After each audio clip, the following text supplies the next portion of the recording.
ये यूएई वाले और ये गल्फ कंट्रीज वाले आते तो हैं पाकिस्तान में शिकार खेलने, लेकिन असल में ये खुद शिकार हो जाते हैं।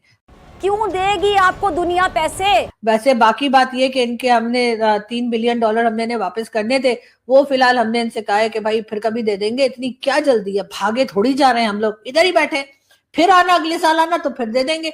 तो कोई शर्म होती है, कोई हया होती है? तो हमारे अरबी दोस्त हैं, उनको भी अब पता है कि मुनाफा बख्श इदारे कौन से हैं।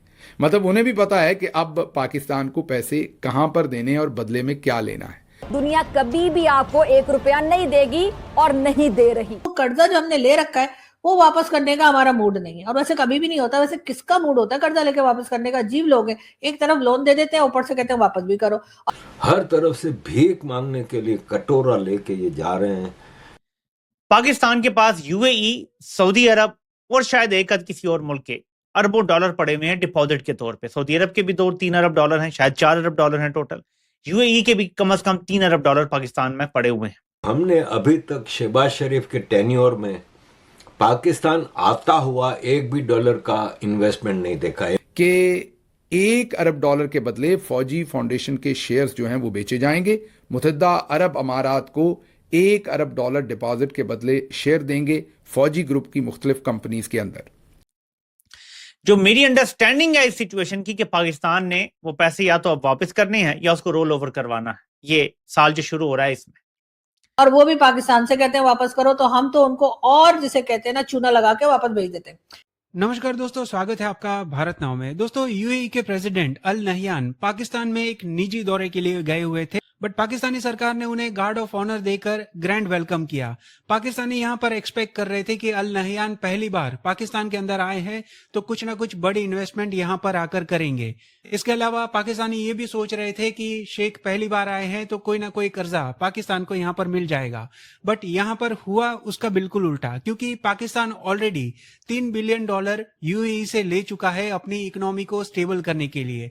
ये वो पैसा है जो कि पाकिस्तान खर्च नहीं कर सकता, बट वो अपने पास रख सकता है।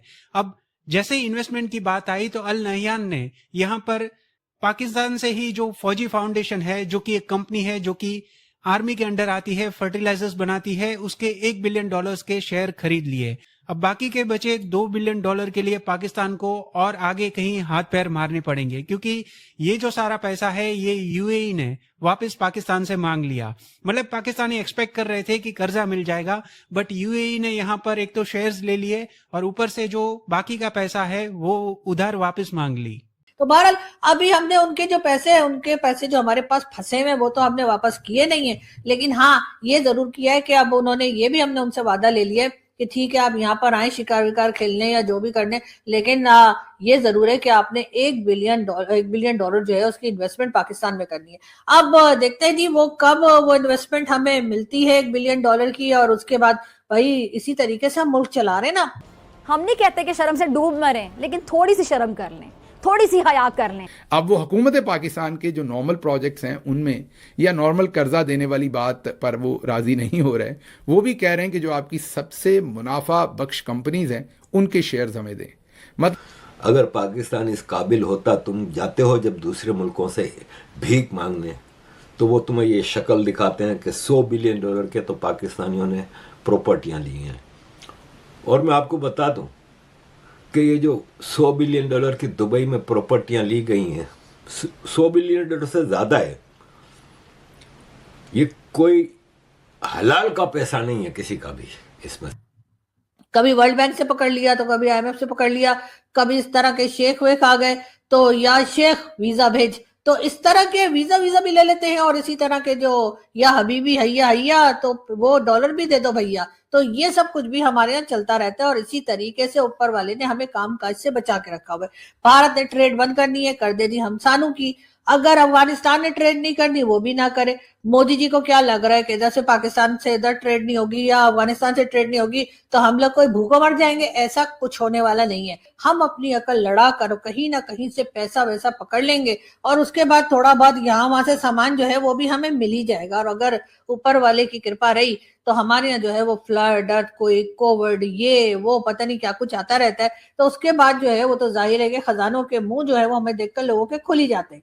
साथ ही साथ हमारे साथ अमेरिका है, जी हाँ हमारे साथ है जी डोनाल्ड ट्रंप। और फिलहाल डोनाल्ड ट्रंप जो है वो पाकिस्तान की तारीफों पे तारीफें कर रहे हैं। उनका जो भी काम है वो हमारे लोग यकीनन करने की कोशिश करेंगे, और बाद में जो होगा वो सो होगा, वो तो आप देख ही रहे। लेकिन इस उम्मीद का इजहार किया गया है कि जो हमने अरबों डॉलर उनके वापस करने हैं वो रोल ओवर भी कर देंगे, और साथ ऐड कर दिया गया कि फौजी फाउंडेशन के 1 अरब डॉलर के शेयर्स यूएई लेने जा रहा है। अब ये बजाय अच्छी खबर है कि यार चलो फौजी फाउंडेशन भी किसी काम तो है, पाकिस्तानियों के तो किसी काम नहीं आती, लेकिन चलो बेचेंगे, कोई पैसा ही मुल्क में आ जाएगा। लेकिन ये हकीकत नहीं। फौजी फाउंडेशन के जो शेयर्स 1 अरब डॉलर के बेचे जा रहे हैं वो वही डिपॉजिट जो ऑलरेडी पाकिस्तान में पड़ा हुआ है उसमें से 1 अरब डॉलर माइनस हो जाएगा बस, और यूएई को हमने 3 के बजाय 2 अरब डॉलर वापस करने होंगे, जो कि रोल ओवर करवाने की कोशिश करेंगे।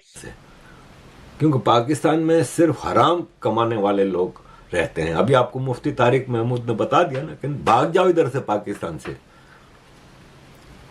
यहां सिर्फ लूटने वाला बैठा है। मैं एक गंदी मिसाल दूंगा लेकिन देनी पड़ेगी। मुझे अक्सर पूछा जाता है मुख्तलिफ जगहों पे कि पाकिस्तान में किस किस्म के लोग रहते हैं, तो मैं कहता हूं 2 किस्म के लोग रहते हैं, एक मारने वाला, एक मरवाने वाला, तीसरा कोई है ही नहीं पाकिस्तान में। तब अब तो पूरी दुनिया में हमारा डंका बोल रहा है कि सबको पता है कि असल यहाँ मुनाफे में कौन है। तो जो इदारे चल रहे हैं जिनको मुनाफा हो रहा है, अब यहाँ 2-3 चीज़ें ही मुनाफे में हैं। एक तो शरीफ ख़ानदान की अगर कोई फैक्ट्रियाँ होंगी या एलीट की जो फैक्ट्रियाँ हैं, वो अशराफिया जो हमारे मिलिट्री जर्नल्स के साथ मिलके बार बार मुल्क को लूटती है, या तो उनकी जो फैक्ट्रीज़ हैं, उनके जो बिजनेसेस हैं, उनकी जो हाउसिंग सोसाइटीज़ हैं वो सारी प्रॉफिट के अंदर हैं, उनके बैंक्स जो हैं वो प्रॉफिट के अंदर हैं, और या फिर फौजी फाउंडेशन के जो काम हैं वो प्रॉफिट के अंदर हैं। जो बाकी सरकारी इदारे हैं वो तो कौड़ियों के भाव बेचे जा रहे हैं। अभी हाल ही में आपने पीआईए देखा, उसको कोई ख़रीद नहीं रहा था पहले, और फिर इन्होंने एक फ्रॉडुलेंट किस्म की डील जनरेट की, 135 अरब दिखाए और असल में वसूल किए सिर्फ 10 अरब रुपए पाकिस्तानी। शायद एक जहाज़ जो होगा वो भी इससे कहीं ज़्यादा महंगा होगा, जिस कीमत में कुछ तकरीबन 38 के करीब जहाज़ जो हैं वो दिए गए हैं, और उनमें से कुछ 20-25 जहाज़ तो शायद वर्किंग कंडीशन में भी हैं। तो जो सरकारी इदारे हैं उनका हाल तो आपके सामने है। तो अब बाहर के लोगों को भी पता चल गया है कि उन्होंने इन्वेस्ट जो है वो कहाँ करना है। तो जितने में पीआईए ये नहीं बेच सके पूरी की पूरी, उससे कई गुना ज़्यादा अब वो फौजी फाउंडेशन के अंदर इन्वेस्ट करने जा रहे हैं। इससे आपको अंदाज़ा हो जाएगा कि फौजी फाउंडेशन के भी अभी थोड़े से शेयर्स बेचेंगे, तो आपको अंदाज़ा हो जाएगा कि शायद ये $6 बिलियन की कंपनी है, या शायद इससे भी ज़्यादा बड़ी ये एक कंपनी है। शायद ही पाकिस्तान के अंदर कोई इतना बड़ा बिजनेस ग्रुप है, मेरा ख्याल कोई और नहीं है जितना बड़ा जो फौजी फाउंडेशन के जो असासाजात हैं।